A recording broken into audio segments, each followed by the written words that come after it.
রাস্তা ব্লক হয়ে গেছে।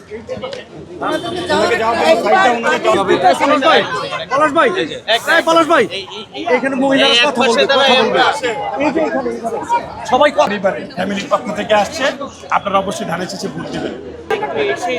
যেখান থেকে বেরোয় টার্নিং উঠে এখানেই গির্জাটা আছে, গির্জার ভিতরে আছে।